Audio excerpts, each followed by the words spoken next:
Sasha again. So the first behaviors you're going to see out for usually are sit and down. Those are great foundational behaviors because it's easy to understand. So from sit, we can go to down, and from down we can go to what we call side.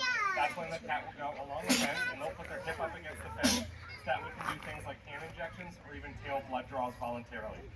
Those are really, really important things to train for zoo animals. If you have an untrained animal and you need to do a blood draw, that is hours of work. You have to sedate the animal. It's very stressful on the keepers and the animal as well. If you can train that behavior and make it voluntary, that's something that takes about 15 seconds. It's a great opportunity for the cat to get some treats, to have some fun, and it's really easy for everybody. So it is so important to train. We're not just asking them to do cool circus tricks out here. It all has a purpose. So you just saw that Mary did ask for a paw behavior, and Sasha gave her her paw. That's super important for any paw trims. So cats in captivity aren't the best at taking care of their own claws, so sometimes we need to do some paw trims for them.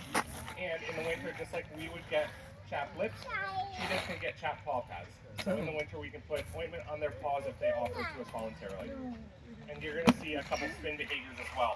Now, I'm sure you're wondering, how does that help with husbandry? It doesn't in the sense that, side or a paw would, but it is very important in a training sense.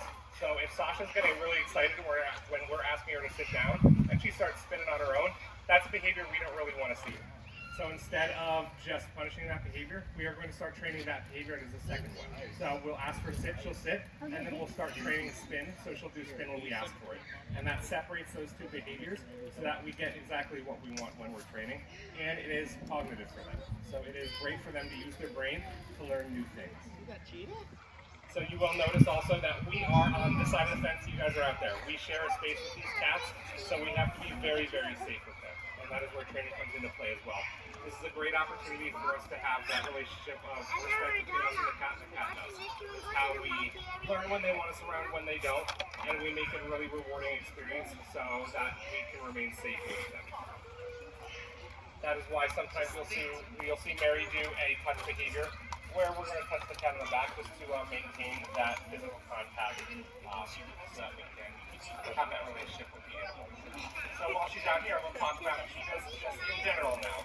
So you guys will notice cheetahs are very lanky, they've got those long limbs and they're very skinny. That is what cheetahs are supposed to look like. A lot of people go to zoos and they see a cheetah like that and they think it is very underweight.